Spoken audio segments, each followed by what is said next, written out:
Sahabat Pijar TV, terima kasih sudah klik video YouTube ini. Kiranya kebenaran firman yang saudara dapatkan menerangi kehidupan saudara. Untuk mudah menyaksikan video-video lainnya dan mendapatkan update dengan cepat, klik subscribe. Jangan lupa, berkat Tuhan jangan disimpan sendiri. Klik tombol share di bawah. Dan bagikan video ini ke sebanyak-banyaknya orang yang saudara kenal.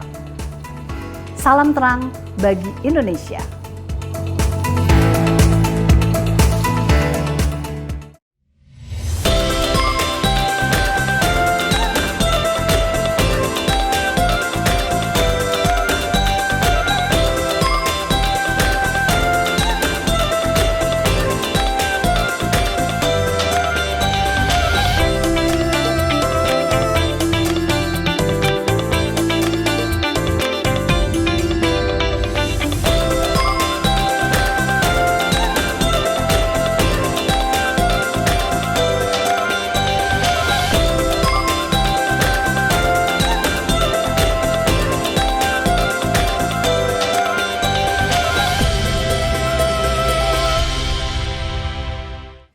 Shalom pemirsa Pijar TV, senang sekali Anda tetap bersama-sama dengan kami dalam program acara ini. Anda adalah pemirsa yang setia, yang selalu antusias untuk mendapatkan berkat Tuhan melalui pemaparan hambanya Pendeta Ezra Soru. Dalam episode ini kita masih membicarakan mengenai Kristologi, di mana akan dibahas mengenai kemanusiaan Yesus. Mungkin ada pertanyaan di dalam diri kita, apakah kemanusiaan Yesus berbeda dengan keberadaan kemanusiaan kita? Apakah Yesus makan? Apakah Yesus minum? Apakah Yesus tidur juga seperti kita layaknya? Dan bagaimana dengan kealahan Dia? Nah, tentunya Anda akan mendapatkan jawabannya dalam pemaparan sebentar oleh hambanya Pendeta Ezra Soru tentunya. Dan juga pemirsa, bahwa tayangan ini diselenggarakan, direkam secara mengikuti protokol kesehatan yang ada. Semua kru yang bertugas sudah menjalankan PCR dan juga swab antigen. Dan perlu Anda ketahui bahwa rekaman ini diselenggarakan di Nusa Tenggara Timur, tepatnya di Kota Kupang. Kami juga berterima kasih dalam kesempatan ini untuk apa yang Anda sudah berikan sehingga program ini bisa berlangsung senantiasa dengan baik. Dan jika Anda ingin terus menjadi partner donasi kami, seperti biasa, Anda bisa mengirimkannya di nomor rekening yang tertera di layar kaca. Jangan lupa, kalau ada pertanyaan, kritik, saran, pendapat, kirimkan segera di nomor WhatsApp yang juga tertera di layar kaca Anda. Saya percaya pemirsa Anda sudah tidak sabar lagi untuk segera mendapatkan berkat Tuhan melalui pemaparan yang akan disampaikan oleh hambanya. Selamat menikmati dan Tuhan Yesus memberkati.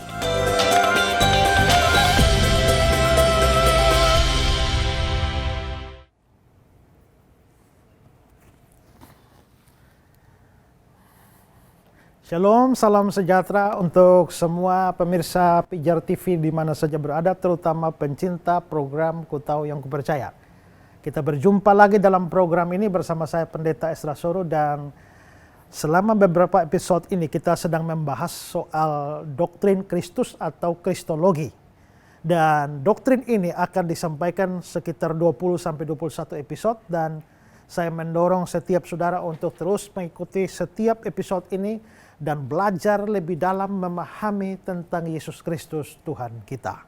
Dan khusus untuk seri doktrin Kristus ini diproduksi dari Kota Kupang, NTT, dan masih berada pada masa pandemi.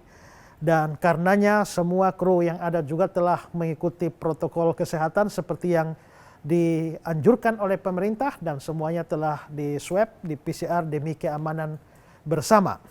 Dan kami juga berterima kasih karena dukungan dari saudara-saudara sehingga program ini bisa ada. Termasuk dukungan dana untuk bisa memproduksi konten-konten seperti ini. Dan ini jelas membutuhkan biaya yang tidak sedikit. Karena itu apabila saudara merindukan program-program seperti ini boleh terus ada dan memberkati banyak orang, kami beri kesempatan pada saudara juga untuk mengambil bagian dengan mengirimkan donasi saudara.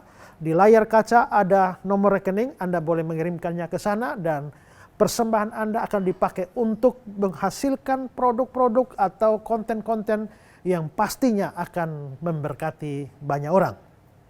Apabila sementara saya mengajar dan saudara punya pertanyaan apa saja terkait dengan materi yang disampaikan ataupun tidak, saudara boleh mengajukan pertanyaan. Ada nomor di layar kaca Anda, silakan kirimkan ke sana pertanyaan saudara.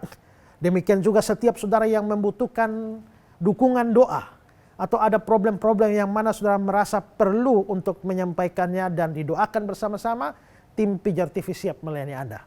Silakan kirimkan pertanyaan dan juga pokok doa atau apa yang menjadi pergumulan Anda. Dan biarlah sama-sama kita menghadapinya dengan Tuhan. Kita ada dalam seri Kristologi dan dalam sekian episode sebelumnya kita sudah melihat soal nama-nama yang dipakai oleh Yesus di dalam perjanjian baru. Lalu kita juga sudah melihat dasar-dasarnya mengapa kita percaya Yesus itu adalah Allah. Lalu dalam episode kali lalu ada beberapa pertanyaan yang sebenarnya menyangkut masalah hubungan antara kealahan dan kemanusiaan Yesus. Tapi sebelum kita membahas hubungan itu, saat ini kita akan belajar soal kemanusiaan Yesus itu sendiri. Kita sudah melihat kealahannya, kita melihat kemanusiaannya. Jadi sebenarnya kekristenan, kristologi Kristen itu percaya Yesus itu adalah Allah. Tapi juga percaya bahwa Yesus itu adalah manusia. Nah, mengapa kita percaya Yesus Allah? Kita sudah bahas itu. Tapi mengapa kita percaya Yesus itu manusia? Ada banyak dasarnya. Pertama-tama adalah karena memang Yesus di dalam kitab suci itu disebut sebagai orang atau seorang manusia. Ya. Coba lihat Yohanes 8 ayat 40. Yohanes 8 ayat 40, tetapi yang kamu kerjakan ialah berusaha membunuh aku seorang yang mengatakan kebenaran kepadamu. Aku seorang. Kisah 2 ayat 22. Kisah 2 ayat 22, hai orang-orang Israel, dengarlah perkataan ini. Yang aku maksudkan ialah Yesus dari Nazaret, seorang yang telah ditentukan Allah. Seorang. Itu sama juga dengan Roma 5 ayat 15, karena satu orang, yaitu Yesus Kristus. Lalu coba 1 Korintus 15 ayat 21. 1 Korintus 15 ayat 21. Sebab sama seperti maut datang karena satu orang manusia, demikian juga kebangkitan orang mati datang karena satu orang manusia. Nah, itu Yesus. Yesus itu satu orang manusia. Jadi beberapa ayat menunjukkan bahwa dia adalah orang, tapi 1 Korintus 15 ayat 21 dia adalah seorang manusia. Berarti dia betul-betul adalah orang, adalah manusia. Ya. Selain itu juga dia disebut sebagai anak manusia. Nah, ini saya tidak akan mengulang lebih jauh karena kalau saudara mengikuti episode yang kali-kali lalu, ya mungkin episode 2 atau 3, kita telah membahas khusus anak manusia. Dan ini adalah gelar Yesus. Yesus disebut sebagai anak manusia. Ada dua pengertian seperti yang sudah saya jelaskan. Pengertian yang kedua itu adalah bahwa dia mau menyatakan bahwa dia sesungguhnya adalah anak manusia yang ada dalam penglihatan Nabi Daniel. Karena Daniel pasal 7 itu bercerita tentang sebuah penglihatan di mana Daniel melihat seorang seperti anak manusia turun dari awan-awan di langit. Ya, Daniel 7 ayat 13-14. Dan saya tidak mau mengulang itu karena kita sudah membahas yang anak manusia yang turun dari langit itu secara detail pada episode kali lalu. Jadi di sini dikatakan bahwa kalau Yesus itu anak manusia, artinya dia manusia spesial. Manusia khusus yang ada di dalam penglihatan Daniel. Ini pengertian yang kedua. Tapi pengertian yang pertama seperti yang sudah saya singgung, Yesus itu anak manusia, itu menunjukkan bahwa dia sungguh-sungguh manusia. Sama seperti ketika dia disebut anak Allah, itu menunjukkan bahwa dia sungguh-sungguh Allah. Ya, sungguh-sungguh Allah. Sama seperti ya yang saya bilang kemarin ya. Saudara ini manusia atau anak manusia? Manusia ya. Tapi anak manusia juga kan? Ya, jadi manusia sama dengan anak manusia. Kalau Yesus dikatakan sebagai anak manusia, itu berarti menyatakan dia memang adalah manusia. Itu yang kedua. Lalu yang ketiga adalah bahwa kitab suci juga secara jelas mengatakan bahwa Yesus itu telah menjadi manusia.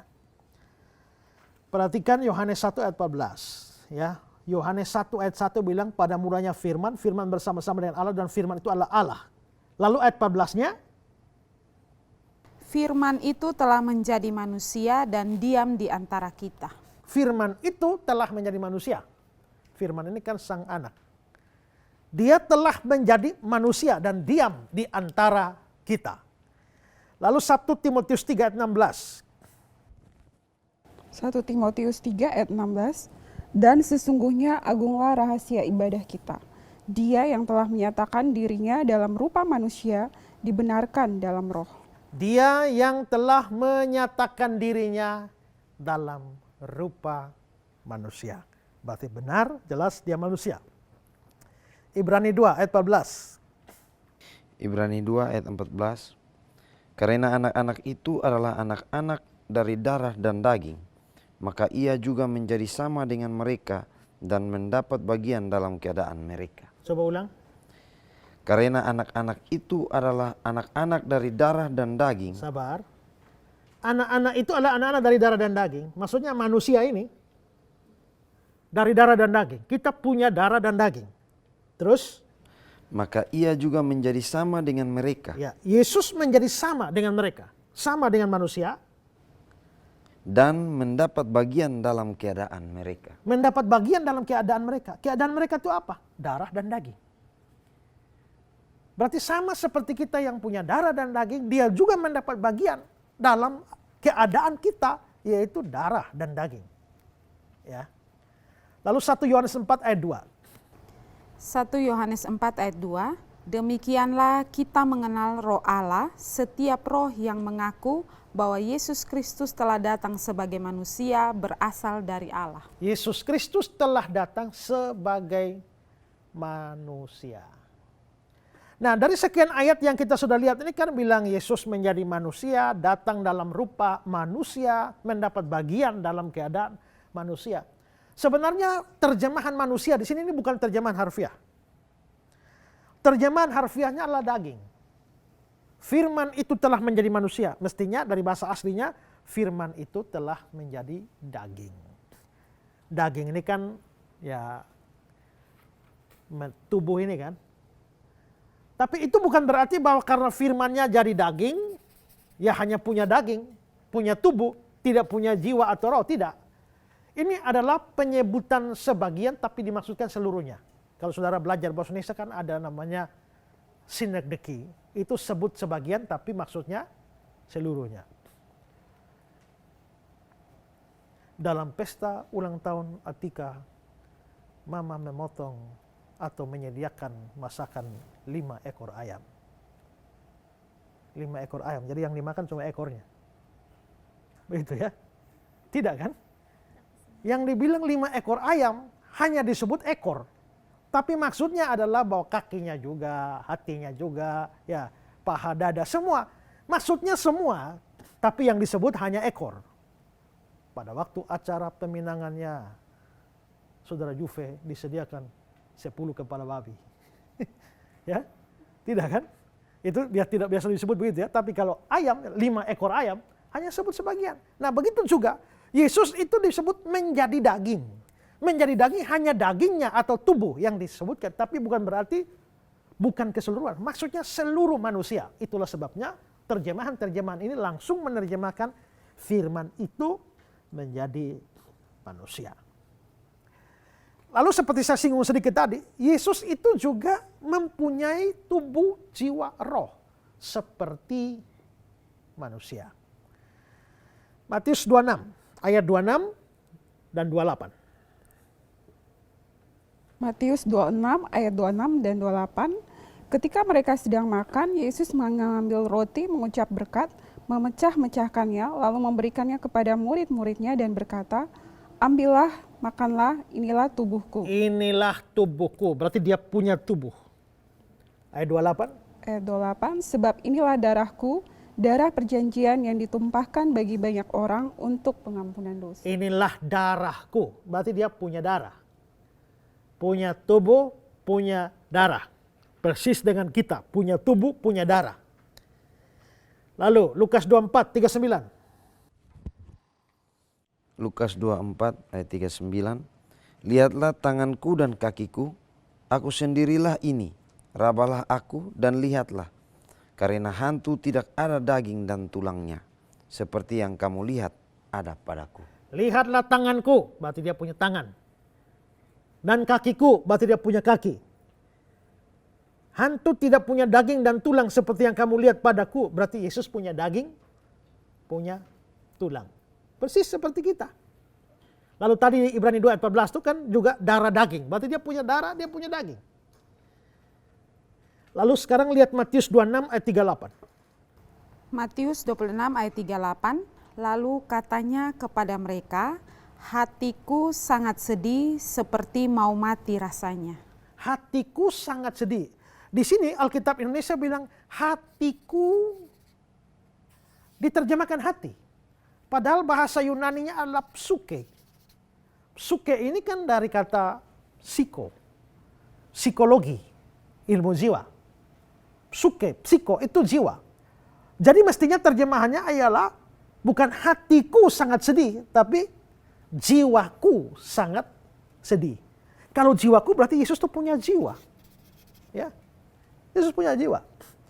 Lukas 23 ayat 46.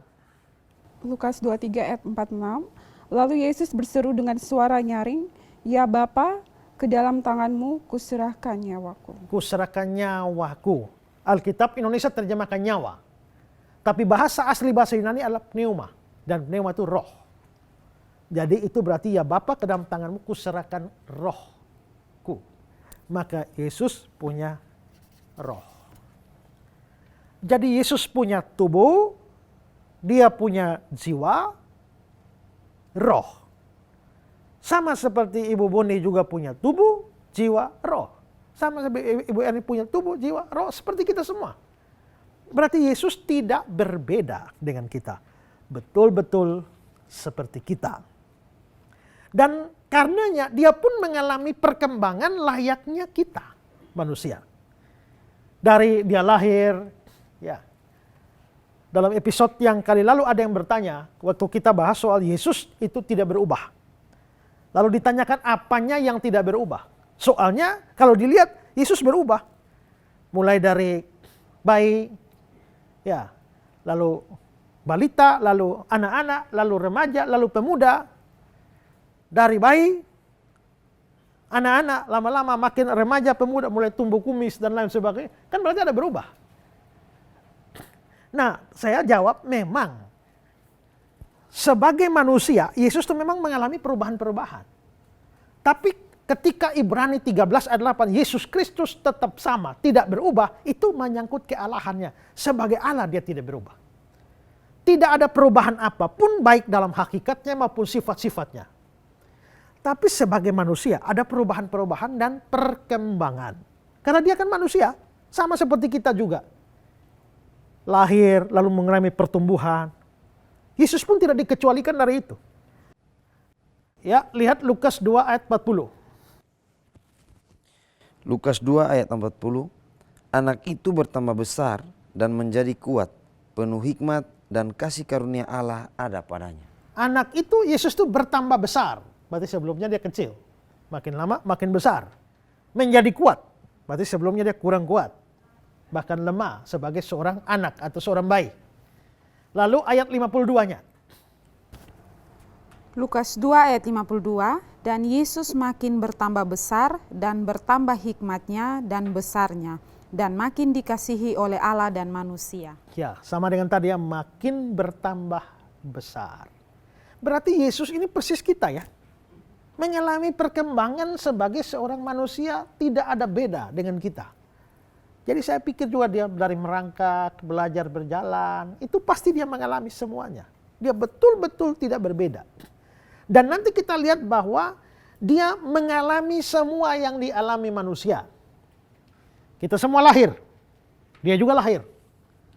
Kita semua pernah lapar, tiap hari lapar. Tapi dia juga mengalami lapar. Waktu dia puasa, lapar. Kita haus, dia juga haus. Di atas kayu salib dia bilang, aku haus. Kita letih, dia juga letih. Di Yohanes pasal 4. Kita tidur, dia juga tidur. Waktu dia dalam pelayaran dengan murid-murid. Kita menderita, dia juga menderita. Satu hari nanti kita mati, dia juga pernah mati. Jadi kelihatannya dia mengalami semua yang kita alami. Dia betul-betul manusia. Dan ada ayat-ayat yang eksplisit mengatakan dia sungguh-sungguh manusia. Lihat Roma pasal 8 ayat 3. Roma pasal 8 ayat 3, sebab apa yang tidak mungkin dilakukan oleh hukum Taurat karena tak berdaya oleh daging, telah dilakukan oleh Allah dengan jalan mengutus anaknya sendiri dalam daging, yang serupa dengan daging yang dikuasai dosa karena dosa. Ia telah menjatuhkan hukuman atas dosa di dalam daging. Dengan jalan mengutus anaknya sendiri, itu Yesus, dalam daging. Maksudnya manusia, jadi manusia ya. Yang serupa dengan daging yang dikuasai dosa. Apa maksudnya? Yesus itu mengenakan daging yang serupa dengan daging yang dikuasai dosa. Ya. Kita ini orang berdosa, saya orang berdosa. Ini orang berdosa, orang berdosa. Tubuh saya ini tubuh berdosa. Tubuh ini tubuh berdosa, daging yang berdosa, daging berdosa, daging berdosa. Nah, Allah mengutus anaknya dalam daging sama seperti daging yang dikuasai dosa. Maksudnya sama seperti daging kita. Gak beda. Ya. Jadi kalau kita dicubit sakit, Yesus dicubit tidak sakit. Begitu. Sakit juga, ya. Kalau ambil hamar tok di kepala kita muncul benjolan, ya kalau ada orang ambil hamar pukul kepala Yesus juga muncul benjolan. Persis seperti kita. Ya. Dengan kata lain, dia adalah manusia sejati. Itu diteguhkan juga di dalam Filipi 2 ayat 7-8. Baca. Filipi 2 ayat 7 dan 8. Melainkan telah mengosongkan dirinya sendiri dan mengambil rupa seorang hamba dan menjadi sama dengan manusia, dan dalam keadaan sebagai manusia ia telah merendahkan dirinya dan taat sampai mati, bahkan sampai mati di kayu salib. Ya, menjadi sama dengan manusia dalam keadaan sebagai manusia. Maka dari semua data-data ini kita menyimpulkan Yesus Kristus itu betul-betul adalah manusia. Dia manusia sungguh-sungguh, manusia sejati, manusia yang tidak ada bedanya dengan kita. Ya. Ya. Pak Isra, saya mau bertanya. Dari kemarin ya Bapak sempat menjelaskan tentang kealahan Yesus, dan hari ini saya mendengar tentang kemanusiaan Yesus, tentang perkembangannya. Ya. Kira-kira seperti apa Pak? Kan ada kontradiksi begitu ya. Dia menjadi Allah juga tapi juga manusia. Seperti apa yang membedakan? Ya, ada banyak orang juga. Misalnya dari kalangan Islam, saya pernah mendapatkan argumentasi bahwa Allah itu bukan manusia, manusia bukan Allah. Ya. Karena itu kalau Yesus manusia, ya dia bukan Allah. Kalau dia Allah, dia bukan manusia. Tapi fakta bahwa dia manusia, ya berarti dia bukan Allah. Ya, tapi begini, Allah memang bukan manusia. Manusia memang bukan Allah. Tapi tak berarti Allah tak bisa jelma jadi manusia. Ya, kalau Allah berubah menjadi manusia, itu yang tidak mungkin. Hati-hati ya. Waktu acara Natal ada orang tanya, Pak, mengapa Allah berubah menjadi manusia? Lalu saya tanya kepada dia, apa yang kau maksudkan dengan berubah? Kalau yang kamu maksudkan dengan berubah itu adalah tadi dia Allah, sekarang berubah jadi manusia, jadi Allahnya tidak ada lagi tinggal manusianya, kamu salah. Karena dia tidak pernah berubah seperti itu. Karena Allah bukan manusia dan manusia bukan Allah, maka Allah tak bisa berubah jadi manusia. Tapi itu tidak berarti bahwa Allahnya tidak bisa menjelma menjadi manusia. Karena pada waktu dia jelma jadi manusia, dia tidak berhenti jadi Allah. Itu Dia mengambil kemanusiaan tanpa kehilangan kealahan. Jadi tadinya dia Allah kan. Dia Allah lalu sekarang dia ambil kemanusiaan tapi Allahnya tidak hilang. Makanya dia Allah lalu dia manusia. Allah dan manusia ini menyatu dalam satu pribadi. Allahnya tetap bukan manusia, manusianya tetap bukan Allah. Jadi tetap berbeda. Kalau yang Allah ini jadi manusia, lalu yang manusia ini jadi Allah, nah itu baru masalah. Allahnya tetap Allah, manusianya tetap manusia, hanya ada di dalam satu pribadi Yesus Kristus. Tapi nanti kita akan pertajam itu nanti. Tapi pokoknya di sini itu tidak ada masalah karena bukan perubahan Allah menjadi manusia atau perubahan manusia menjadi Allah. Jadi memang benar Allah bukan manusia, makanya kealahan Yesus itu bukan manusia. Dan manusia bukan Allah, makanya kemanusiaan Yesus itu bukan Allah. Ya.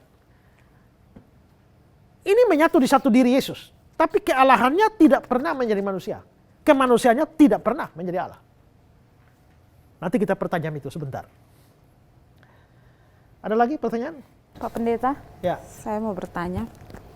Tadi Pak Pendeta katakan bahwa Yesus mengalami perkembangan layaknya seperti kita manusia. Apakah Yesus mengalami perkembangan juga seperti belajar, misalnya membaca, menulis? Ya kalau dia tidak beda dengan kita ya pasti bisa, pasti belajar. Ini Bapak Budi, B-A-B, ya, B-I-B, babi bacanya. Saya kira Yesus belajar membaca, belajar menulis. Ya. Dia bukan menjadi tiba-tiba bayi ajaib yang begitu lahir tahu semua. Ya, kealahannya pasti tahu semua, tapi kemanusiaannya tidak. Sebagai manusia makanya dia perlu proses belajar. Karena itu saya percaya Yesus juga sekolah. Ya, walaupun Alkitab tidak mencatat Yesus sekolah, tapi kita lihat dari tradisi Yahudi. Bagi seorang anak Yahudi, Yahudi itu punya sistem pendidikan. Anak umur 5 tahun sampai 10 tahun itu wajib masuk sekolah yang namanya Mikra. Itu kayak SD-nya mereka. Ya. Itu Mikra itu untuk anak 5 sampai 10 tahun di mana mereka belajar Taurat, mulai belajar baca Taurat dan itu kegiatan belajarnya di rumah ibadah namanya Bet HaSeper, rumah buku. Ya. Lalu waktu 10 sampai 12 tahun mereka ya sekolah yang namanya Mishnah. Itu semacam SMP-nya. Lalu umur 12 sampai 19 mereka belajar Talmud. Nah, itu juga ke tingkat SMA. Semua begitu orang Yahudi belajar. Sehingga menurut saya tidak ada alasan mengecualikan Yesus dari itu. Ingat Yesus baru keluar pelayanan kan umur 30 tahun ya. Alkitab mencatat Yesus umur 12 tahun di Bait Allah. Tapi Yesus umur 13 sampai 29 itu di mana? Tidak ada, Alkitab diam situ. Makanya muncul banyak spekulasi. Anand Krishna berkata bahwa Yesus pergi ke India. Lalu belajar di guru-guru Hindu sana, ya. Lalu menjelang umur 30 tahun baru kembali ke Israel. Sedangkan Nicholas Notovix dalam bukunya The Lost Years of Jesus mengatakan ada data yang kuat bahwa Yesus pernah belajar pada rahib-rahib Buddha di pegunungan Himalaya di Nepal sana. Lalu menjelang umur 30 baru kembali. Tapi menurut saya omong kosong itu ya. Yesus itu dikenal sebagai Jesus of Nazareth. Dia besar di Nazaret. Kalau dia besar di India, itu Jesus of Hindustan, ya, atau Jesus of Himalaya. Tapi bukan itu, Jesus of Nazaret. Jadi saya percaya dia tetap di Nazaret, besar di Nazaret. Nah kalau begitu dia bikin apa saja? Pertama, dia bekerja bantu mamanya. Kelihatannya bapaknya sudah mati muda, Yusuf. Karena Yusuf itu dia hanya muncul dalam cerita-cerita Natal. Habis itu hilang. Dalam acara keluarga di Kana, ada pesta kawin di Kana. Dari mana tahu itu acara keluarga? Karena Maria ikut di belakang, tahu anggur habis. Yesus juga diundang. Ini acara keluarga. Dalam acara keluarga itu Yusuf tidak pernah muncul lagi. Besar kemungkinan Yusuf sudah mati. Nah, kalau Yusuf sudah mati, Yesus ini kan punya adik-adik. Ya memang ada pro kontra sih, ya antara Katolik dan Protestan. Menurut orang Katolik, Yesus tidak punya adik. Saudara-saudara Yesus itu adalah anak-anak dari Yusuf pada perkawinan pertama. Jadi Yusuf itu duda. Ya. Lalu sudah punya anak-anak, baru kawin dengan Maria. Jadi yang di Matius 13 saudara-saudara Yesus itu adalah anak-anak Yusuf dari perkawinan pertama. Tapi orang Protestan itu lebih menerima bahwa ya karena apa? Karena Yesus tidak mungkin punya saudara, karena menurut Katolik kan mereka percaya Maria itu perawan abadi. Karena itu Yusuf tidak pernah hubungan seks dengan Maria. Sebelum Yesus lahir maupun setelah Yesus lahir. Pokoknya dia perawan abadi. Tapi orang Protestan tidak percaya Maria perawan abadi. Maka Maria hanya perawan sebelum melahirkan Yesus. Tapi setelah melahirkan Yesus, lalu Yusuf mengambil Maria sebagai istrinya, tapi tidak bersetubuh dengan dia sampai dia melahirkan Yesus. Yusuf tidak bersetubuh dengan Maria sampai melahirkan Yesus. Kalau setelah melahirkan Yesus, ya bersetubuh dong. Libur sampai tanggal 13. Setelah tanggal 13, ya nggak libur lagi. Ya, karena itulah orang Protestan percaya bahwa setelah Yesus lahir, Yusuf dan Maria ini hidup seperti suami istri biasa.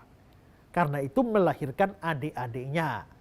Kalau itu benar, berarti Yesus punya adik, tapi papanya Yusuf sudah mati.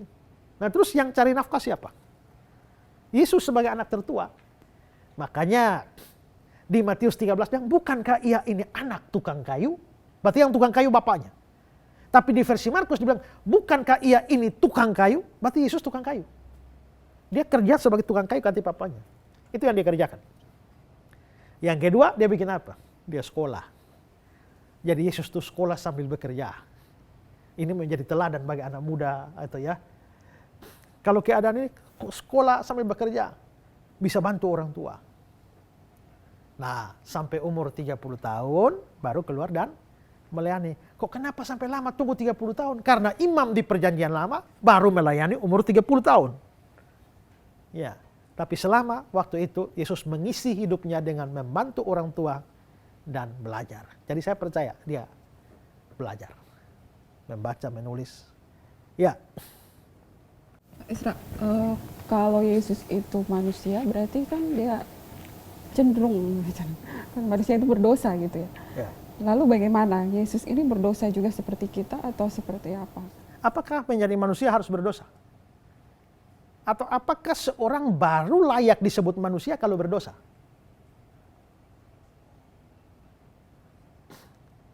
Berdosa ya, manusia berdosa.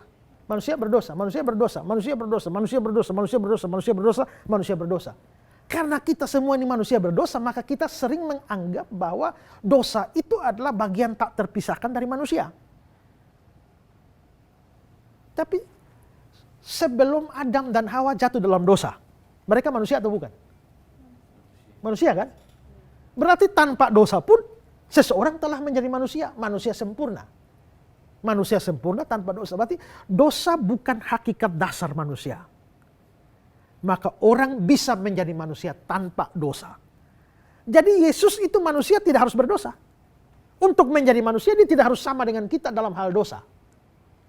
Dia menjadi sama dengan kita dalam segala hal. Kecuali dosa. Mengapa? Kan dia Allah juga. Ya, dia Allah juga. Kalau dia berdosa, Allahnya berdosa itu bagaimana? Ya. Sebelumnya waktu bahas doktrin Allah, doktrin Kristus, pembuktian kealahan, salah satu sifatnya adalah suci. Dia tidak pernah berbuat dosa. Jadi dia tetap manusia walaupun tidak berbuat dosa. Ya. Ada lagi? Ada lagi Pak Ya. Pendeta. Pak Pendeta, kalau Yesus itu benar-benar manusia, kira-kira Yesus itu bisa jatuh cinta seperti manusia tidak Pak? Yesus kan jadi manusia persis seperti kita ya, seperti tadi ya, kecuali dosa. Pertanyaannya, jatuh cinta itu dosa atau tidak? Tidak. Tidak ya. Kalau tidak berarti apakah Yesus bisa jatuh cinta? Bisa. Demikianlah telah menjawab pertanyaan sendiri. Ya, ya kan? Ya, kalau jatuh cinta itu bukan dosa, Yesus sama dengan kita dalam segala hal kecuali dosa. Kalau jatuh cinta bukan dosa, Yesus bisa jatuh cinta. Tapi ingat, di balik kata bisa itu menunjukkan potensi, tapi tidak harus. Saya bisa jatuh cinta, tapi kan tidak berarti harus jatuh cinta dan sedang jatuh cinta. Yesus bisa jatuh cinta. Dan katakan potensinya ada. Tapi apakah Yesus memang pernah jatuh cinta seperti jatuh cinta kasmaran? Alkitab tidak pernah mencatat itu. Dan saya kira tidak. Ya. Tapi potensinya sebagai seorang manusia ya ada. Lagi pula kalau Yesus jatuh cinta dan pacaran, ini kasihan pacarnya. Ya, habis itu ditinggal. Ditinggal mati lalu naik ke surga. Ya, nggak pernah nikah-nikah, itu namanya PHP. Ya. Nah, jadi Yesus, saya kira Yesus sebagai manusia berpotensi untuk jatuh cinta, tapi dia tahu dia itu siapa dan datang ke dunia dengan misi apa. Dan selesai kerjaan misinya selesai, dia akan kembali ke surga. Dan karenanya dia tentu tidak mau membuat seorang wanita kecewa. Karenanya, jadi menurut saya ya itu hanya sekedar potensi saja, tapi memungkinkan sebagai manusia. Ya, saudara, kalau saudara juga di rumah punya pertanyaan, silakan kami beri kesempatan pada saudara untuk bertanya. Ada nomor yang ada di layar kaca saudara, silakan SMS, WA, dan kirimkan pertanyaan saudara, termasuk juga saudara yang mau didoakan. Punya pergumulan tersendiri, silakan menceritakannya, dan tim Pijar TV akan mendoakan dan menolong saudara-saudara. Ya, kita sudah melihat bukti-bukti kemanusiaan Kristus. Setelah sebelumnya kita melihat bukti-bukti kealahan Yesus. Jadi Yesus ini adalah Allah, tapi dia juga adalah manusia. Kalau dia Allah, dia juga manusia, maka dia Allah manusia. Maka dia Allah yang sungguh-sungguh, manusia yang sungguh-sungguh, Allah yang sejati, manusia yang sejati, Allah yang sempurna, manusia yang sempurna. Ada juga yang bilang Allah 100%, manusia 100%. Tapi saya biasanya tidak terlalu mau pakai istilah itu untuk menghindari kesalahpahaman. Karena orang bilang, oh Allah 100%, kenapa tidak 200 ya? Ya. Jadi Allah sempurna, Allah sejati, manusia sejati. Nah, jangan pikir bahwa ini hanyalah produk orang Kristen yang sengaja membuat doktrin seperti itu. Seperti tuduhan banyak orang. Tidak. Bahwa Yesus itu Allah manusia, itu memang berita kitab suci. Hampir semua ayat Natal, ya, kalau saudara baca dengan teliti, selalu ada bagian-bagian dari ayat itu yang bicara Allahnya, ada bagian-bagian yang bicara manusianya. Banyak ayat begitu. Kita lihat contoh. Yesaya 9 ayat 5. Coba baca. Yesaya 9 ayat 5, sebab seorang anak telah lahir untuk kita. Ya, anak telah lahir. Itu cocok untuk Allah ke manusia? Ya, anak telah lahir. Manusia, masa Allah kok lahir? Ini manusia nih. Terus? Seorang putra telah diberikan untuk kita. Seorang putra diberikan bagi kita. Ini manusia nih. Terus lanjut. Lambang pemerintahan ada di atas bahunya. Terus? Dan namanya disebutkan orang, penasihat ajaib, Allah yang perkasa, Bapa yang kekal, Raja damai. Ayo, penasihat ajaib, Allah perkasa, Bapa kekal, Raja damai. Itu cocok untuk manusia? Tidak cocok. Itu hanya cocok untuk Allah. Berarti dalam satu ayat Yesaya 9 ayat 5 ada kemanusiaannya, yaitu anak telah lahir, putra telah diberikan. Tapi ada kealahannya, penasihat ajaib, Allah yang perkasa, Bapa kekal, Raja damai. Satu ayat loh. Ya. Yeremia 23, 5 dan 6. Yeremia 23 ayat 5 dan 6. Sesungguhnya waktunya akan datang, demikianlah firman Tuhan, bahwa aku akan menumbuhkan tunas adil bagi Daud. Ya, tunas adil bagi Daud ini Yesus. Ya, tunas adil, tunas bagi Daud artinya dari keturunan, dari Daud itu muncul keturunan. Jadi tunas adil bagi Daud, aku akan menumbuhkan atau akan mengeluarkan, berarti dia akan tumbuh. Ini manusia, karena dia lahir dari Daud. Terus? Langsung ayat 6. Dalam zamannya Yehuda akan dibebaskan dan Israel akan hidup dengan tentram, dan inilah namanya yang diberikan orang kepadanya, Tuhan keadilan kita. Namanya apa? Tuhan keadilan kita. Itu untuk Tuhan. Tuhan keadilan kita. Berarti tunas adil bagi Daud itu manusia. Tuhan keadilan kita ya untuk Allah. Ya. Dalam 2 ayat ini kemanusiaan dan kealahan muncul. Mika 5 ayat 1. Mika 5 ayat yang pertama, tetapi engkau, hai Betlehem Efrata, hai yang terkecil di antara kaum-kaum Yehuda, daripadamu akan bangkit bagiku seorang yang akan memerintah Israel. Ya, akan bangkit bagiku seorang. Itu apa? Manusia. Karena dia akan bangkit. Terus? Yang permulaannya sudah sejak purbakala, sejak dahulu kala. Yang bangkit ini seorang manusia, tapi permulanya sudah sejak purbakala, sejak dahulu kala. Ini apa? Ini Allah ini. Ya, Allah. Berarti manusia, Allah. Matius 1 ayat 23. Matius 1 ayat 23, sesungguhnya anak darah itu akan mengandung dan melahirkan seorang anak laki-laki. Melahirkan seorang anak laki-laki. Ini manusia kan? Terus? Dan mereka akan menamakan dia Immanuel, yang berarti Allah menyertai kita. Namanya Allah menyertai. Tapi lahir. Lahir itu manusianya.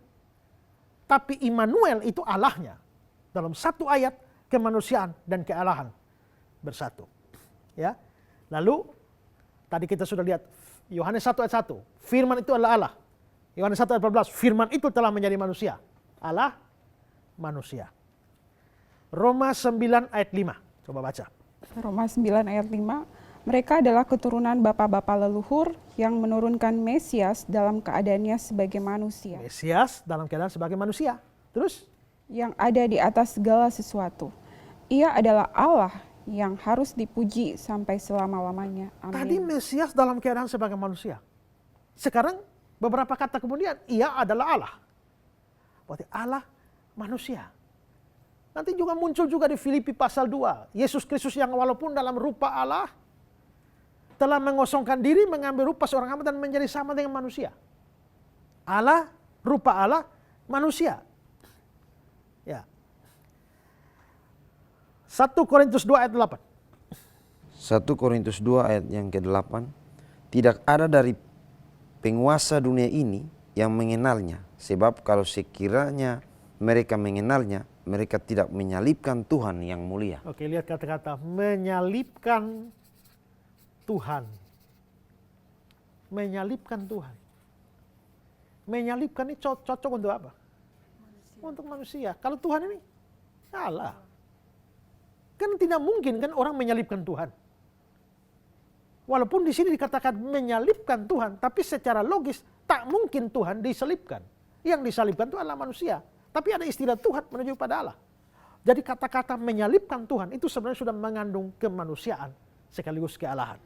Satu ayat lagi, Ibrani 7 ayat 14. Ibrani 7 ayat 14, sebab telah diketahui semua orang bahwa Tuhan kita berasal dari suku Yehuda. Ya, cukup. Tuhan kita berasal dari suku Yehuda. Tuhan punya suku ya? Ya. Kok Tuhan punya suku? Tidak.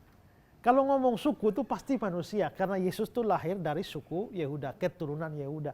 Berarti suku Yehuda itu menunjuk pada kemanusiaan. Tapi di Tuhan kita itu Allah. Maka dalam satu ayat itu ada kealahannya, ada kemanusiaan.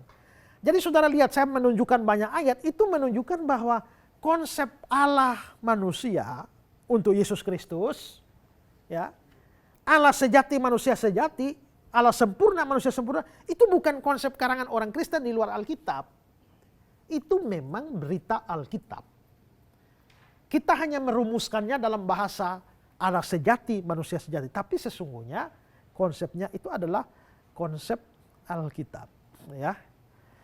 Nah, satu hal di sini, kalau kita bilang Yesus itu Allah manusia, jangan berpikir bahwa Yesus itu dua pribadi. Oh, dia berpribadi Allah, dia berpribadi manusia. Tidak. Kalau kita melihat gejala yang ada pada Yesus, dia tetap manusia normal. Seperti kita yang adalah satu pribadi. tapi berarti dia satu pribadi, tapi ada kealahannya, ada kemanusiaannya. Tapi pribadinya cuma satu. Maka kita bisa menyimpulkan begini, bahwa Yesus itu satu pribadi dengan dua hakikat atau dua tabiat. Ada hakikat Allahnya, ada hakikat manusianya, tabiat Allahnya, tabiat manusianya menyatu di dalam satu pribadi. Ya. Kealahan dan kemanusiaannya menyatu dalam satu pribadi dapat dibedakan. Kita bisa bedakan mana Allahnya, mana manusianya.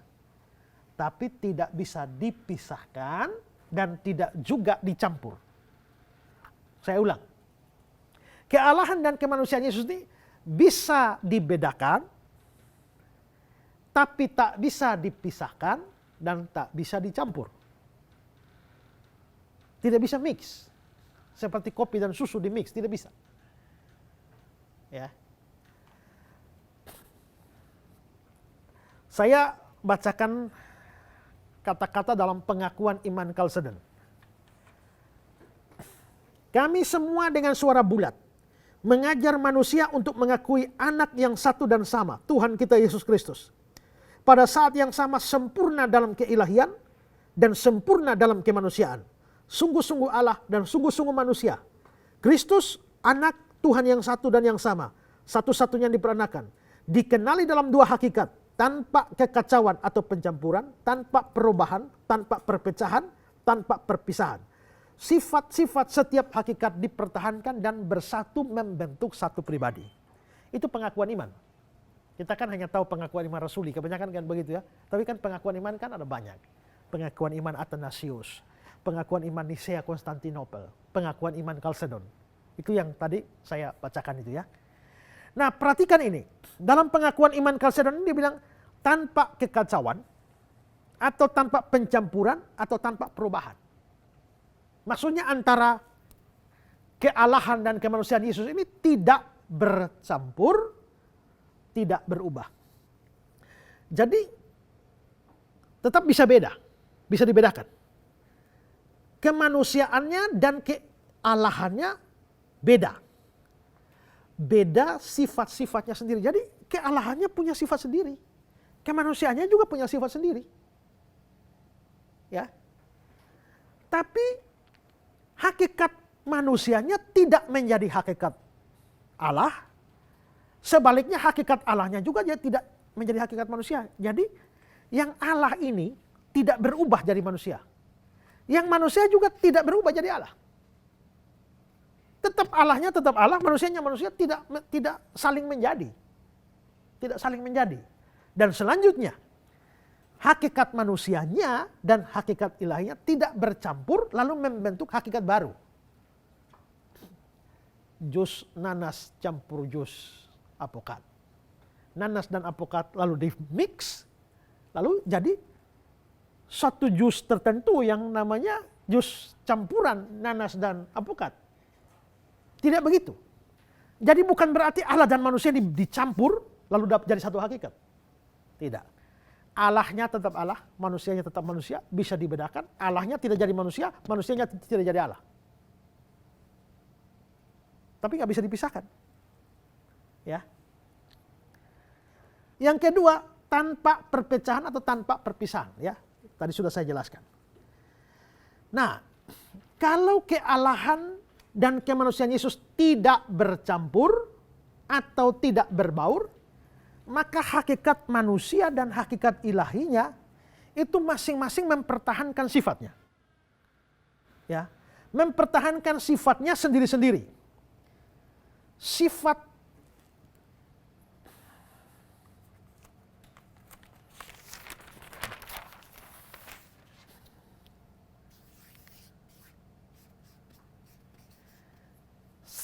Allah tidak diberikan kepada sifat manusia.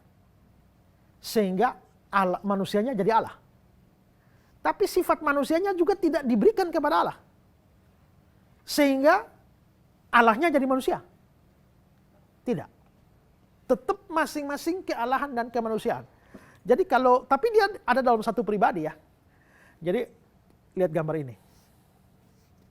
Ini pribadi Yesus.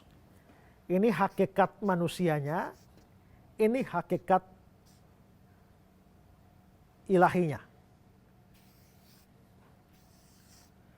Nah, saudara lihat ya. Hakikat manusia Yesus tidak memberikan sifatnya ke sini. Tidak.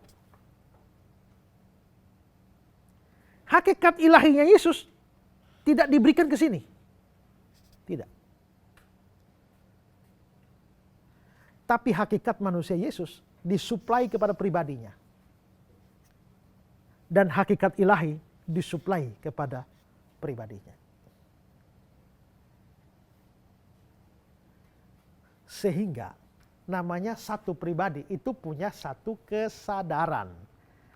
Ya. Maka hakikat manusia, contohnya manusia ini kan terbatas. Ya kan? Namanya Yesus manusia terbatas. Tapi hakikat manusia yang terbatas ini tidak diberikan ke sini dan membuat Allahnya menjadi terbatas. Dan hakikat ilahi itu kan tidak terbatas. Tidak diberikan ke sini sehingga akhirnya hakikat manusia menjadi tidak terbatas. Ini yang tadi kita persoalkan. Ya, Yesus tuh maha tahu ya. Ini. Karena dia sebagai Allah dia maha tahu. Tapi sebagai manusia dia tidak maha tahu. Nah, hakikat ilahinya tidak diberikan kepada hakikat manusia sehingga manusianya menjadi maha tahu. Tapi manusianya yang tidak tahu ini, tidak maha tahu, tidak diberikan kepada hakikat ilahi sehingga membuat Allahnya menjadi tidak maha tahu.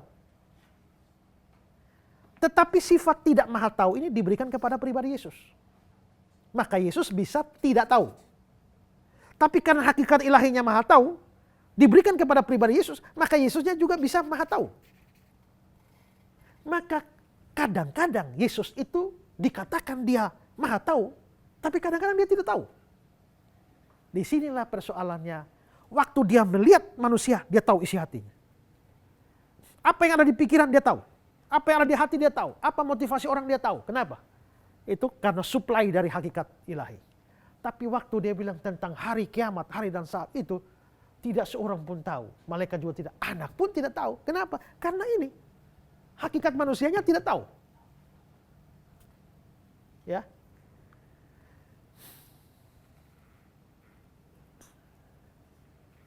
Maka ini manusia unik nih ya. Lalu kapan dia maha tahu, kapan dia jadi tidak tahu? Kapan dia terbatas, kapan dia tidak terbatas? Itu tidak ada rumusnya. Tidak ada rumusnya sehingga kita cuma lihat saja. Waktu dia berkata-kata yang mana yang keluar? Waktu dia, hai anakku, dosamu sudah diampuni. Itu apanya yang keluar? Kealahan. Anak manusia adalah Tuhan atas hari Sabat. Kealahan. Hei, badai, diam, tenanglah. Orang mati bangkit. Itu kealahannya. Tapi tahu-tahu dia lapar. Dia lapar, nah ininya sudah muncul. Tahu-tahu dia sedih. Tahu-tahu dia ngantuk. Itu kemanusiaannya. Ya. Nah, ini kristologi. Saudara harus bersyukur ikut program Ku Tahu Yang Ku Percaya di Pijar TV ini. Sudah dapat belajar banyak. Pelajaran semacam ini, bahkan mungkin di sekolah teologi pun belum tentu orang dapat. Ya, tapi lewat program Ku Tahu Yang Ku Percaya Pijar TV ini saudara banyak belajar. Itulah sebabnya di bagian-bagian awal saya selalu mendorong, ya, ikuti terus pelajaran ini. Kira-kira 20-21 episode dari Ku Tahu Yang Ku Percaya seri Kristologi ini. Belajar, saudara makin mengerti tentang Kristus. Ya. Nah, dia ini Allah, hakikat ilahinya ada. Makanya kadang-kadang dia menampilkan sifat-sifat ilahinya, kata-kata ilahinya, tindakan-tindakan ilahinya. Tapi karena dia juga manusia, maka kadang-kadang sifat manusianya, kata-kata manusia, tindakan-tindakan manusianya itu muncul. Maka di sini kita dibutuhkan kemampuan untuk membedakan mana yang menunjukkan sifat ilahinya dan mana yang menunjukkan sifat manusianya. Ya. Nah, satu hal yang dijelaskan di sini gini.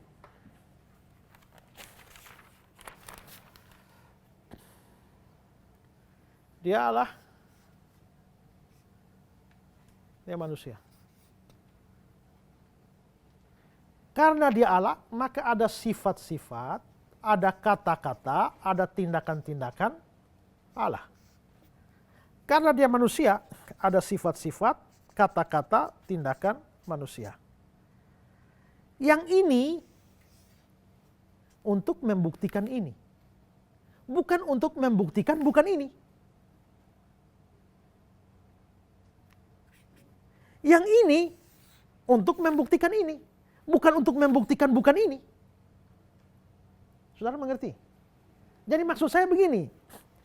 Hal-hal yang menunjukkan kemanusiaan Yesus itu untuk menunjukkan bahwa dia manusia.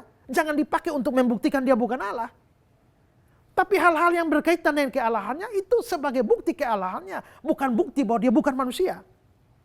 Menurut saya disinilah kesalahan orang Saksi Yehova, orang Unitarian, orang Islam yang selalu mempergunakan kemanusiaan untuk membuktikan dia bukan Allah. Ya. Kesalahan yang sama juga kalau orang menggunakan kealahannya untuk membuktikan bahwa dia bukan manusia. Zaman awal gereja, problem kristologi adalah orang tidak percaya dia manusia. Ya, mereka percaya dia itu manusia jadi-jadian. Tubuhnya itu bukan tubuh sungguh-sungguh, tubuh maya. Ya, itu awal-awal gereja begitu. Makanya Yohanes bilang, siapa tidak percaya Yesus Kristus tidak datang sebagai manusia, dia tidak berasal dari Allah. Dulu orang tidak percaya dia manusia. Tapi yang sekarang, orang tidak percaya dia Allah. Problemnya sama. Kalau dulu orang menggunakan kealahannya untuk membuktikan dia bukan manusia, sekarang banyak orang menggunakan kemanusiaannya untuk membuktikan bahwa dia bukan Allah. Jadi harus lurus, ini untuk ini untuk ini. Jangan ini melawan ini melawan ini. Ya, kalau di sini dia lapar, ya lapar untuk dia manusia. Jangan bilang, dia lapar, berarti dia bukan Allah. Siapa yang suruh kau miringkan ke sini? Kalau begitu saya juga tanya juga.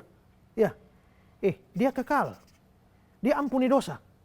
Wah, ini kekal, ampuni dosa. Berarti ini bukan manusia. Tidak bisa, kesalahan yang sama. Ini Allah, ini manusia, jangan cross. Saya pendeta. Kadang-kadang pimpin perjamuan kudus, pakai toga, stola, jubah hitam semua itu ya. Ada kolar putih di sini, ada stola. Kalau saudara lihat, wah tahu ini pendeta. Dulu saya juga suka bermain pingpong. Maka waktu saya main pingpong, saya pakai sepatu olahraga, baju olahraga, celana olahraga, bawa bat. Waktu saya pakai toga, itu bukti saya pendeta. Waktu saya bawa bat, itu bukti saya pemain pingpong. Waktu jalan-jalan saudara ketemu saya bawa bat, wih ini pasti bukan pendeta. Karena apa? Karena bawa bat. Atau kalau saudara lihat saya pimpin perjamuan pakai toga, ini pasti bukan pemain pingpong. Pemain pingpong apa pakai toga? Kan tidak bisa kan? Waktu main pakai toga membuktikan saya pendeta, tapi tidak bisa dipakai bahwa ini bukan pemain pingpong. Waktu lihat saya bawa bat, itu bukti saya pemain pingpong, bukan bukti bahwa saya bukan pendeta. Kalau saudara memahami seperti ini, ya, dengan mudah seluruh pertanyaan orang Islam, orang Saksi Yehova atau semua yang tidak percaya Yesus gampang dijawab. Jika Yesus Tuhan, kenapa Tuhan dilahirkan? Gampang, yang dilahirkan itu manusia, bukan Tuhan. Beres, ya kan? Jika Yesus Tuhan, kenapa dia tidak tahu hari kiamat? Oh, yang tidak tahu itu adalah kemanusiaannya, bukan Tuhannya. Jika Yesus Tuhan, kenapa dia makan, minum? Yang makan, minum itu adalah manusianya, bukan Tuhannya. Jika Yesus Tuhan, kenapa bisa tidur? Yang tidur itu manusianya. Ya. Kalau Yesus Tuhan, kenapa dia berdoa? Yang berdoa itu adalah manusianya. Selesai kan? Makanya Insan Moko Ginta tulis buku, mustahil orang Kristen bisa jawab. Itu model-model kayak begitu tuh.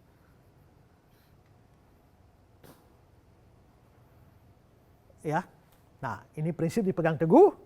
Kalau saudara mengerti ini sungguh-sungguh, saudara tidak akan digoncangkan oleh berbagai macam ajaran yang aneh-aneh. Ya, oke. Sekarang Yesus itu kan Allah manusia. Lalu kita bertanya, loh mengapa harus begitu? Kok ada manusia unik begini nih? Kenapa harus begitu? Ini penting, Yesus itu Allah, manusia itu penting. Penting dia Allah, dan penting bahwa dia manusia. Mengapa dia harus Allah? Karena gini, kalau Allah kan sifat suci, tidak berdosa. Dia harus Allah supaya dia tidak berdosa. Karena kalau dia berdosa satu kali saja, batal jadi juru selamat. Karena kalau dia berdosa satu kali saja, dia juga harus masuk neraka. Dia datang ke dunia untuk jadi juru selamat, tahu-tahu berdosa. Ya sudah, dia masuk neraka sama-sama kita. Tapi supaya dia tidak berdosa sama sekali, dia harus Allah. Karena Allah punya sifat suci. Ya. Kedua, dia harus Allah. Supaya nanti kematiannya itu bisa kematiannya mempunyai nilai penebusan yang tak terbatas. Karena sebenarnya manusia tidak bisa tebus manusia. Kalaupun bisa, paling banter satu. Ini Boni harus masuk neraka. Contoh. Maka supaya Boni tidak masuk neraka harus ganti orang. Harus ada orang ganti. Saya. Satu bayar satu. Supaya 2 orang tidak masuk neraka, butuh juru selamat berapa? 2. Ya kan? Supaya 3 orang ini selamat, butuh juru selamat 3. Bagaimana untuk menyelamatkan 1 miliar manusia? Butuh juru selamat berapa? 1 miliar. Maka dibutuhkan juru selamat sebanyak manusia yang harus diselamatkan. Juru selamat sebanyak itu bagaimana? Dapat dari mana? Sedangkan juru selamat itu cuma 1.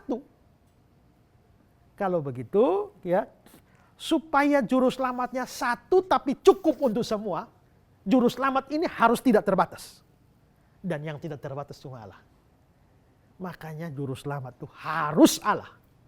Supaya cukup dengan 1 kematian, dia sanggup menebus semua orang berdosa. Makanya harus Allah. Dia juga harus Allah supaya pada waktu Allah menimpakan hukuman. Kan dia kan harus menanggung hukuman. Allahnya tidak menjadi tidak adil. Kalau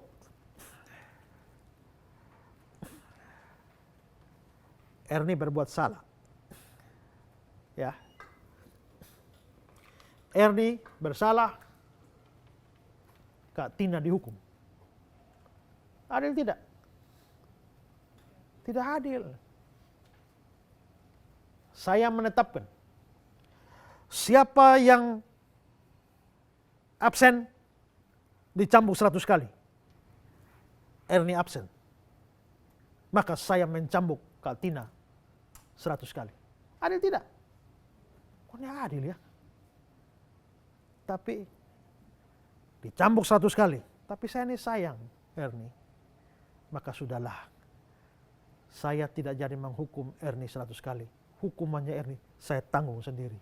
Cambuk saya 100 kali. Apakah tidak adil? Adil karena saya menghukum. Tapi saya terima hukuman itu. Seorang bapak menetapkan untuk anak-anaknya, siapa yang absen dari sekolah tidak makan. Tahu-tahu anak bungsunya absen, maka kakaknya tidak makan. Adil? Tidak adil. Tapi satu kali bapaknya sudah tetapkan begitu, ternyata anak bungsunya absen. Lalu bapaknya panggil sini. Bapak sudah tetapkan kalau tidak masuk sekolah tidak makan. Jadi hari ini kamu tidak boleh makan. Tapi karena bapak sayang kamu makan biar bapak yang tidak makan. Apakah itu tidak adil?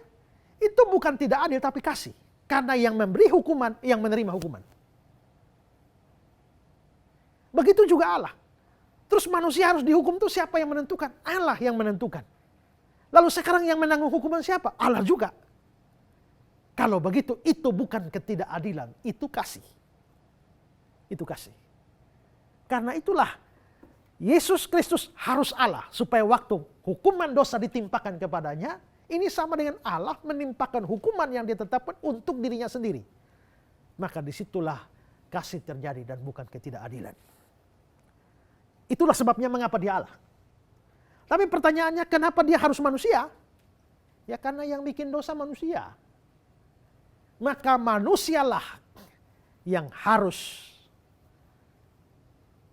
menanggung hukuman dosa manusia.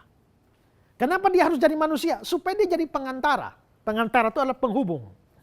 Ya.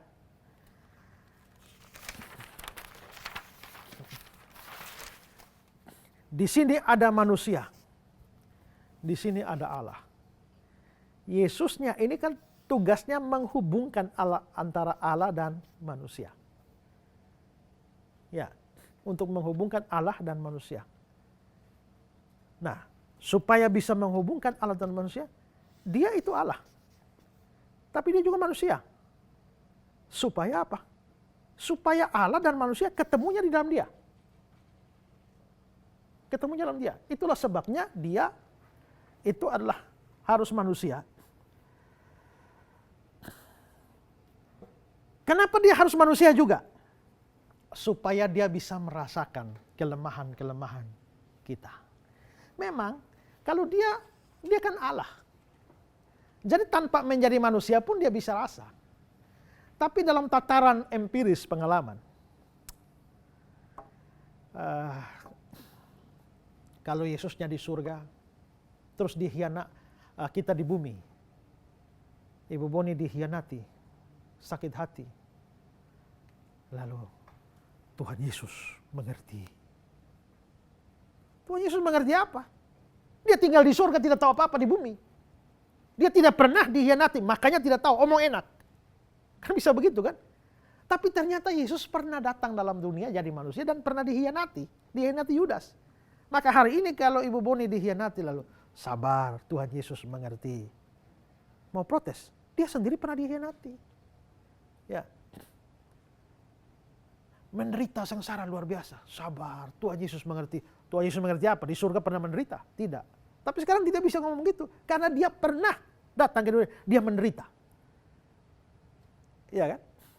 Apalagi ditolak oleh orang, mau dibunuh oleh orang. Semua kejahatan yang bisa diberikan pada kita dia pernah alami. Maka dia mengerti bahasa tetesan air mata. Dia mengerti. Kenapa? Ya. Aduh, gara-gara COVID, papa meninggal, mama meninggal. Sedih sekali. Tuhan Yesus mengerti? Mengerti. Kenapa? Karena dia pernah di dunia dan juga pernah merasa sedih ketika orang yang dikasihi mati. Lazarus mati, Yesus menangis. Ya, Yesus menangis. Jadi dia bisa mengalami semuanya. Maka dia bisa menjadi teladan dan menjadi kekuatan bagi kita. Dia merasakan kesulitan kita. Coba Ibrani 4 ayat 15. Ibrani 4 ayatnya yang ke-15. Sebab imam besar yang kita punya bukanlah imam besar yang tidak dapat turut merasakan kelemahan-kelemahan kita. Sebaliknya, sama dengan kita, ia telah dicobai hanya tidak berbuat dosa. Ya, dia dapat turut merasakan kelemahan-kelemahan kita. Kau lapar, dia pernah lapar loh. Kau sakit, dia pernah sakit. Ya, kau susah, dia pernah susah. Kau sengsara, dia pernah sengsara. Jadi dia bisa merasakan kelemahan-kelemahan kita. Yesus kawan yang sejati, yang menanggung dosamu. Ya. Lalu, dia tahu kelemahanmu.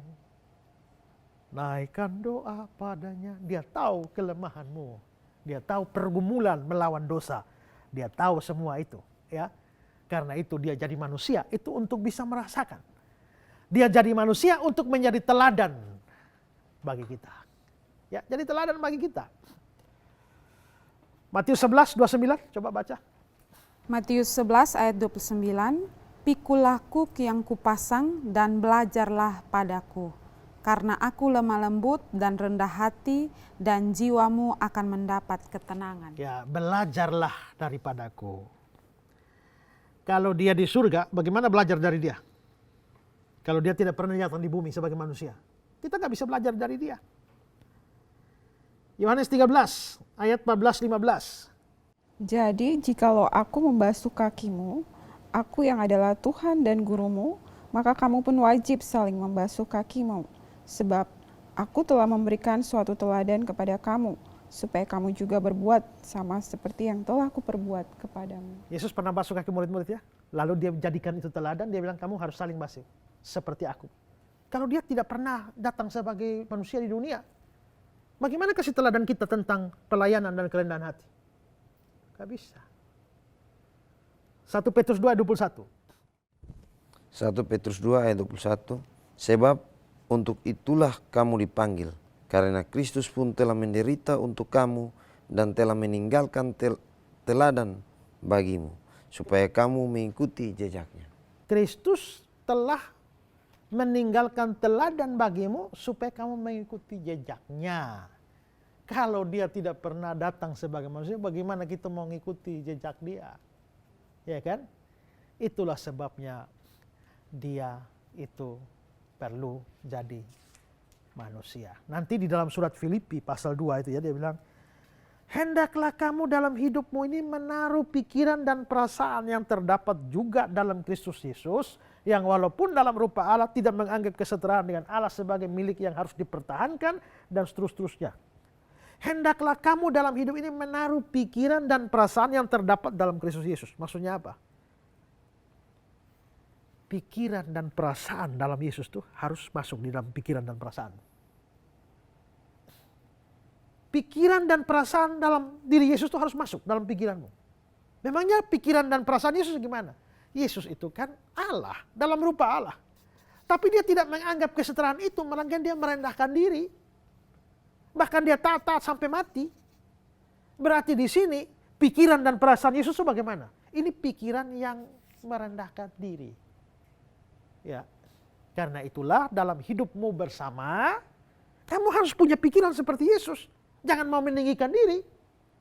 Kamu harus punya perasaan Yesus yang mau merendahkan diri. Teladani itu. Nah, kalau begitu kita bisa belajar dari Yesus, karena Yesus itu pernah jadi manusia. Kalau Yesus tidak pernah jadi manusia, kita tidak bisa dapat teladan apa-apa. Jadi bersyukurlah bahwa Yesus Kristus itu Allah dan manusia, dan meninggalkan teladan yang indah bagi kita. Ya. Tapi ada hal yang menarik lain lagi. Mengapa Allah dan manusia ini bergabung dalam satu pribadi, Yesus? Saya tidak bilang bercampur ya, tapi bergabung maksudnya dua hakikat ini bertemu di dalam satu diri Yesus. Kenapa Yesus mesti Allah dan manusia? Ini penting sekali. Penting sekali dalam rangka ini tadi. Manusia di sini, Allah di sini. Dan Yesus mau mempertemukan Allah dan manusia. Ini menarik. Karena apa? Dia harus manusia agar dia layak menggantikan posisi manusia berdosa. Dan dia harus Allah supaya dia memberikan arti bagi penebusan itu. Dengan kemanusiaannya dia membawa manusia pada Allah. Tapi dengan kealahannya dia membawa Allah kepada manusia. Ya. Dia berdiri di hadapan Allah sebagai manusia. Dan dengan lain, di hadapan Allah Bapa di surga, dia bilang inilah manusia. Tapi di hadapan manusia di bumi, inilah Allah. Dia mewakili manusia di hadapan Allah, dia mewakili Allah di depan manusia. Dia harus menjadi manusia supaya dia bisa mempertemukan. Dia harus Allah manusia, mempertemukan Allah dan manusia. Berarti Allah dan manusia ketemu jadi mana? Ketemu jadi Yesus. Kenapa? Karena Yesus kan manusia Allah. Maka Allah dan manusia hanya bisa ketemu dalam Yesus. Kamu manusia, ada Allah di surga. Bagaimana kamu manusia yang di bumi bisa ketemu Allah di surga? Di mana titik pertemuannya? Titik pertemuannya di dalam Yesus. Karena itu di luar Yesus kamu cari Allah sampai manapun kamu tidak akan dapat. Di luar Yesus kamu berteriak Allah sekuat apapun, sekencang apapun tidak bisa dapat. Karena Allah menetapkan titik pertemuan manusia dengan Allah itu dalam diri Yesus. Kalau manusia mau bertemu Allah di dalam Yesus. Mengapa? Karena Allah mau bertemu manusia di dalam Yesus. Ya, karena itulah maka tidak ada seorang pun dapat datang kepada Allah Bapa kalau tidak melalui Yesus. Maka berbahagialah saudara yang percaya Yesus, yang ada dalam Yesus. Saudara ketemu Allah. Tapi kalau saudara yang tidak ada dalam Yesus, ya, kamu boleh beribadah berapa kali saja. Kamu boleh teriak sekencang-kencangnya, seluruh kota bisa dengar kamu. Tapi kamu tidak pernah bisa bertemu dengan Allah. Karena itu setiap saudara yang dengar ini, percayalah sungguh-sungguh supaya kamu hidup di dalam Yesus. Dan kamu mendapatkan sesuatu perjumpaan yang indah di dalam Yesus Kristus bersama-sama dengan Allah. Ya. Ada yang mau bertanya? Ya. Pak, saya mau bertanya. Pak, apakah konsep Allah atau manusia seperti yang ada pada Yesus itu pernahkah ada pada tokoh-tokoh sejarah yang ada selain Yesus? Nggak ada. Atau hanya Yesus? Hanya Yesus. Ini manusia unik dalam sejarah. Semua manusia ya hanya manusia. Allah ada di surga sana.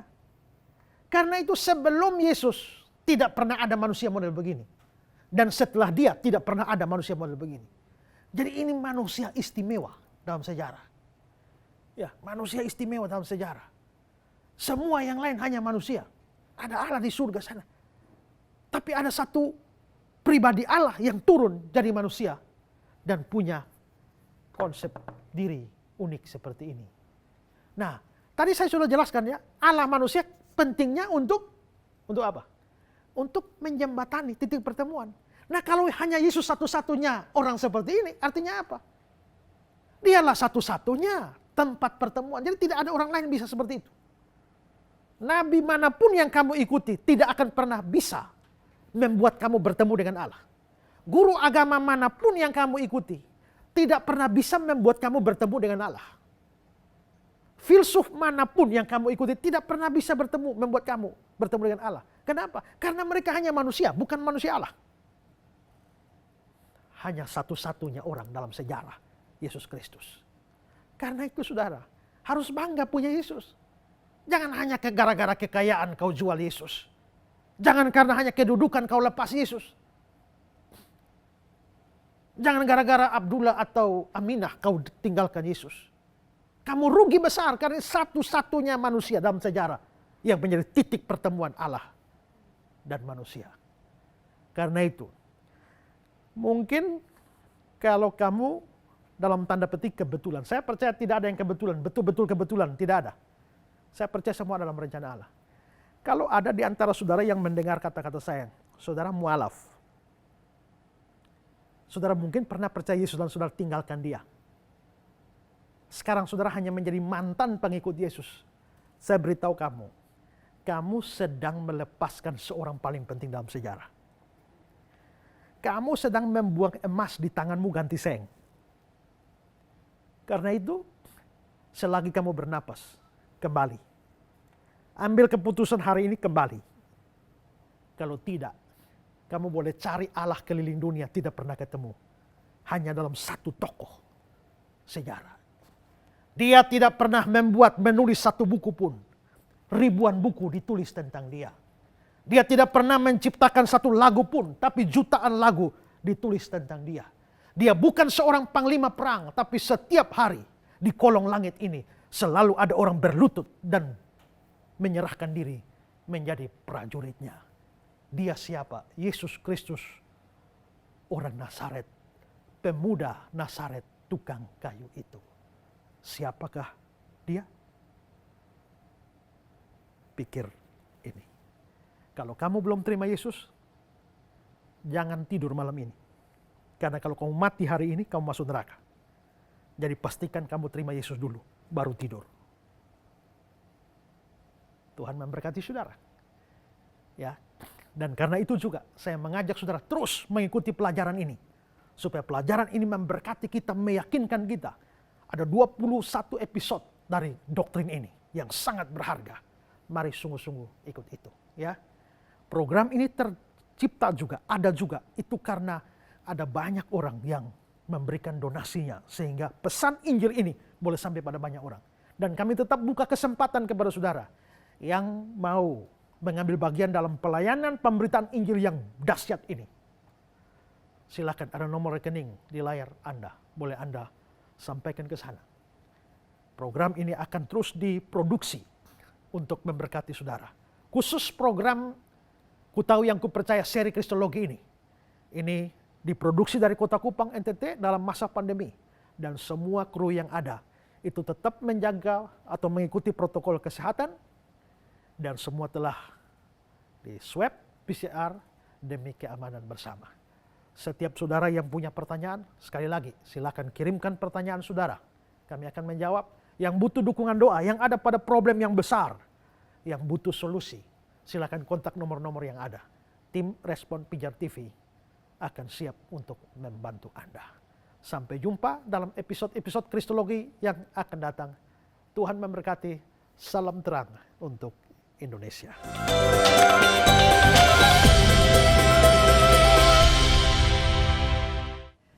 Pemirsa yang diberkati Tuhan, tentunya kita sudah mendengarkan apa yang disampaikan oleh hambanya, bagaimana Yesus yang adalah manusia sejati dan Yesus yang juga adalah Allah sejati. Sehingga ini akan membuat kita tidak memiliki keraguan untuk mengikuti Dia, menyembah Dia sebagai Tuhan dan Juru Selamat dalam kehidupan kita. Terima kasih pemirsa, di mana Anda setia bersama dengan kami dan kami terus bisa memproduksi program-program ini dan juga itu berkat donasi yang Anda berikan kepada kami. Jika Anda ingin terus menjadi berkat bagi program acara ini, sampaikan melalui nomor rekening yang tertera di layar kaca. Tentunya doa kami, kiranya Tuhan Yesus yang memberkati donasi Anda sekalian.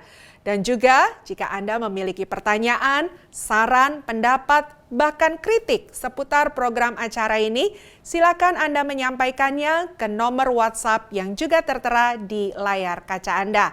Kami harus pamit undur diri hari ini, tetapi jangan khawatir, kami akan kembali lagi di episode-episode yang lainnya.